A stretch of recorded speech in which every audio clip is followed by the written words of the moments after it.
Good morning बच्चों।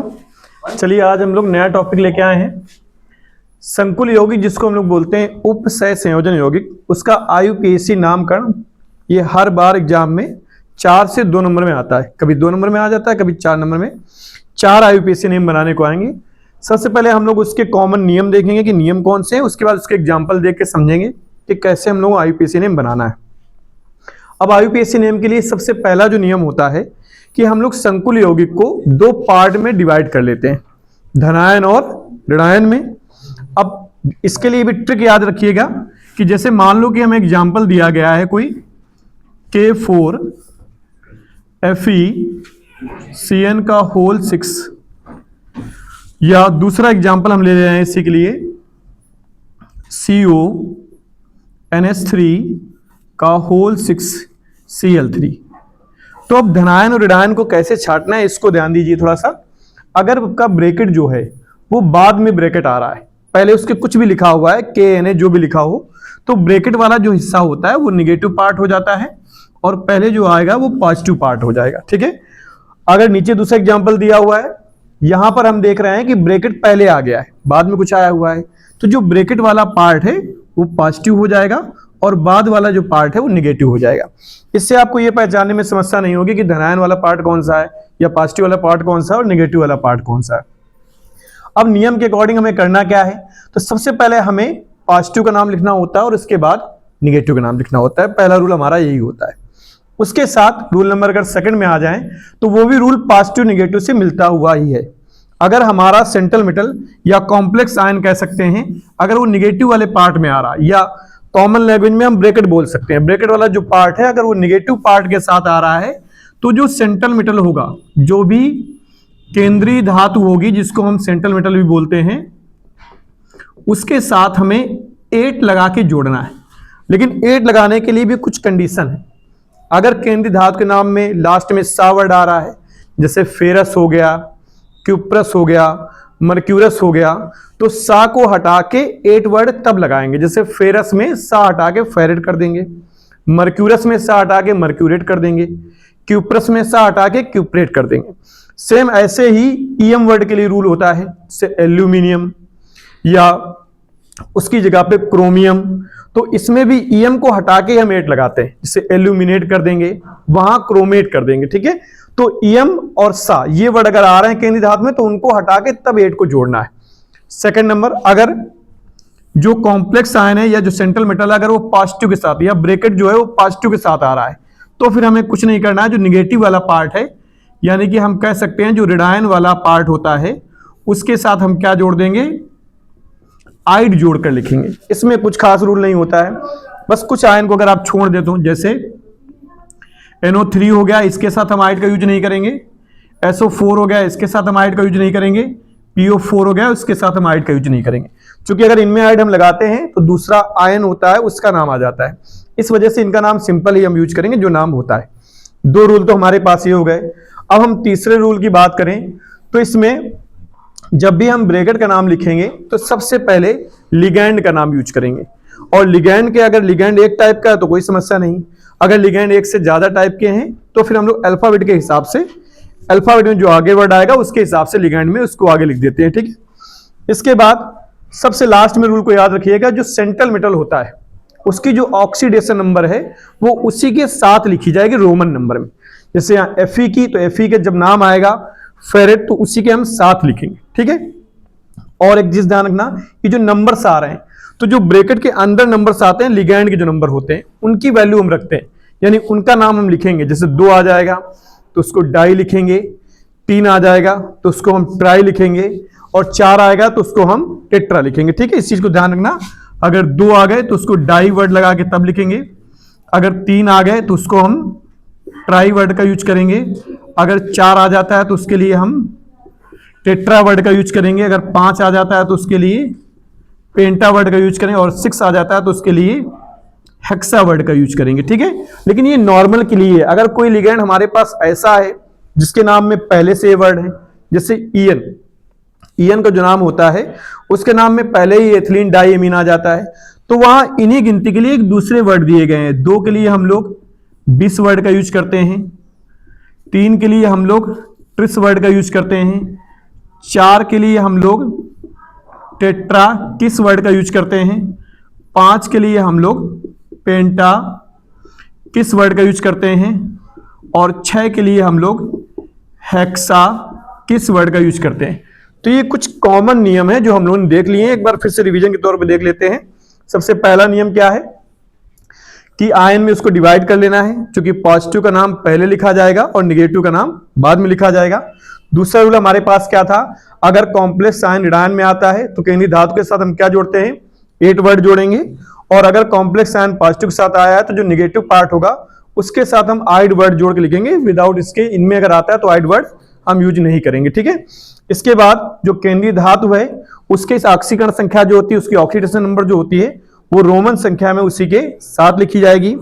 और ligand में जो नंबर्स आते हैं, लिगैंड की जो संख्या आती है उसको इसके अकॉर्डिंग हम डिवाइड करेंगे। 2 के लिए डाई, 3 के लिए ट्राई, 4 के लिए टेट्रा, 5 के लिए पेंटा और 6 के लिए हेक्सा। ये जो अगले नंबर लिखे हुए हैं ये ईएन बेसिक या जिनके नाम में पहले से वर्ड होते हैं उनके लिए हम यूज करेंगे। ओके। यदि लिगैंडों की संख्या 1 से अधिक प्रकार के हों तब कैसे नाम लिखेंगे सर? देखो, अगर लिगैंड 1 से अधिक प्रकार, जिससे हम लोग एग्जांपल एक देख के समझ ले रहे हैं, जैसे मान लो हमारे पास ये एग्जांपल आ गया है NH3 का होल ट्वाइस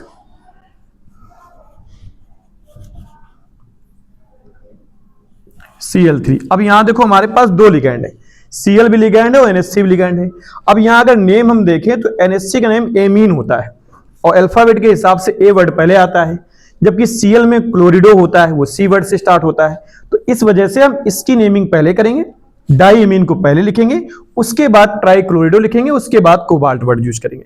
यानी लिगैंड जब 2 या 2 से अधिक आ जाए तो अल्फाबेट के हिसाब से पहले हम उसको यूज कर सकते हैं।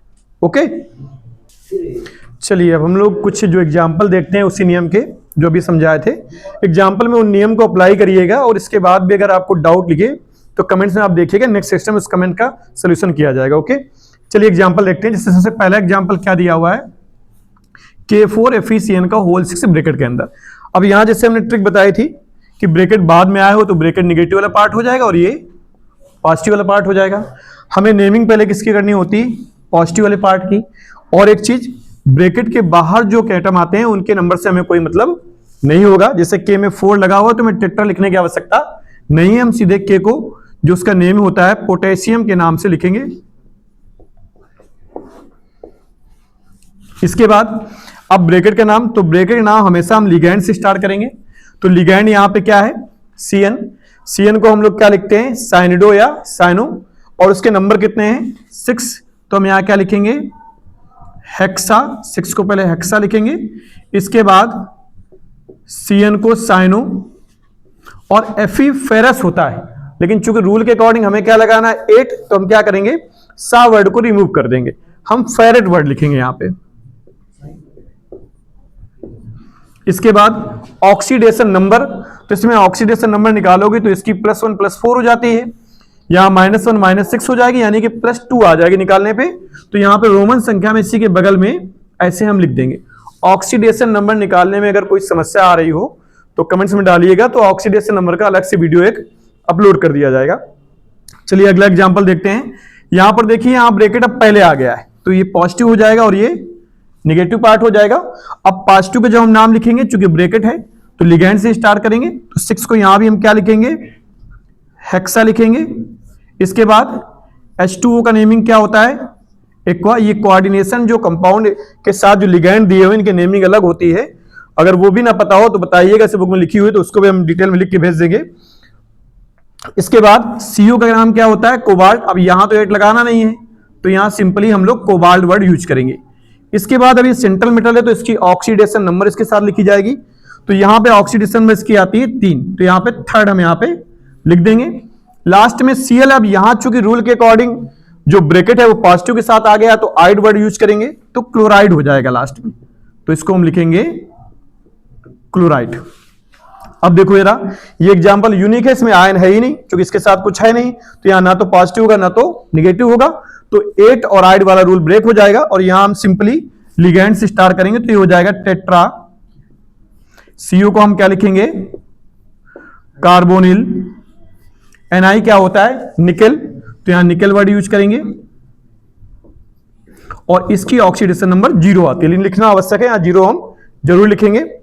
इस पे आ जाओ, यहां देखो ब्रैकेट फिर बाद में आ गया तो ये निगेटिव पार्ट हो जाएगा और ये पॉजिटिव वाला पार्ट हो जाएगा। इसकी नेमिंग पहले करेंगे, तो ये क्या है, पोटेशियम। इसके नंबर से हमें कोई लेना देना नहीं, वो ऑक्सीडेशन नंबर के लिए होता है। ब्रैकेट की नेमिंग आएगी तो लिगैंड से स्टार्ट करेंगे, तो कितना है 4, 4 को हम क्या लिखेंगे टेट्रा, आई को हम क्या लिखेंगे आयोडो। अब यहां देखो Hg मर्क्यूरस होता है, इन चूंकि हमें S रिमूव करके एट लगाना है तो ये क्या हो जाएगा मर्क्यूरेट। इसके बाद ऑक्सीडेशन नंबर अगर लिखें तो इसकी कितनी आ जाएगी सेकंड, तो इसके साथ सेकंड रोमन नंबर में अटैच कर देंगे। अगला एग्जांपल देखो यार, यहां पे अब फिर ब्रैकेट बाद में आ गया है तो ये निगेटिव हो जाएगा और ये पॉजिटिव हो जाएगा। तो Na का नाम क्या होता है सोडियम। ब्रैकेट का नाम लिखेंगे तो ये स्टार्ट होगा हेक्सा से। F को क्या लिखेंगे फ्लोरिडो। और Al एल्यूमिनियम होता है, लेकिन हमें EM हटा के लगाना है तो क्या हो जाएगा एल्यूमिनेट। और इसकी ऑक्सीडेशन नंबर निकालोगे तो थर्ड आएगी, तो रोमन संख्या में इसी के साथ थर्ड हम नोट कर देंगे। अगले एग्जांपल पे आते हैं, तो फिर से देखो ब्रैकेट बाद में है, ये निगेटिव पार्ट हो जाएगा, ये पॉजिटिव पार्ट हो जाएगा, तो इसकी नेमिंग हम क्या लिखेंगे सोडियम। इसको स्टार्ट करेंगे तो ये क्या हो जाएगा ट्राई। C2O4 ऑक्सीलेटो होता है, तो यहां लिखेंगे हम ऑक्सीलेटो। और कोबाल्ट में 8 लगाएंगे तो इसमें कुछ रिमूव करने की आवश्यकता नहीं है, कोबाल्ट में ही 8 लग जाएगा तो कोबाल्टेट हो जाएगा। और ऑक्सीडेशन में निकालोगे तो इसकी थर्ड आएगी। तो ये कुछ कॉमन एग्जांपल अभी हमने लिए हैं, जो रिफ्रेश इसमें सारे इनको कह सकते हो कि सिंगल लिगैंड के हैं। अगले वीडियो में कुछ टफ लेकर और एक से ज्यादा लिगैंड के एग्जांपल लेकर समझाएंगे। फिलहाल इस वीडियो में रूल को हमने एथोराइज किया है, उसको देख के समझिएगा, इसमें जो नहीं आ रहा है उसको कमेंट में बताइएगा। तो अगले वीडियो में वो चीजें और एक्सप्लेन कर दी जाएंगी अच्छे अच्छे एग्जाम्पल के साथ। ओके, चलिए इधर ध्यान दीजिए। जो कुछ नेम हम यूज कर रहे थे लिगैंड के IUPAC नॉमेनक्लेचर, जैसे H2 का एक्वा यूज किया था, तो ये देखिए कुछ नेम हमने लिख दिए हैं। ये सारे नेम आपके काम के ही आएंगे, यानी इन्हीं में आपका काम चल जाएगा। कुछ नेम और हैं जो शॉर्टकट्स होते हैं, जिसके PYPD इनका होता है, लेकिन वो ना के बराबर यूज होते हैं, इनका सबका यूज ज्यादा है, तो इनको आप नोट कर लीजिए। लिगैंड का IUPAC नेम हम यही यूज करते हैं। ओके, इसका स्क्रीनशॉट लेके अच्छे से नोट कर लीजिए।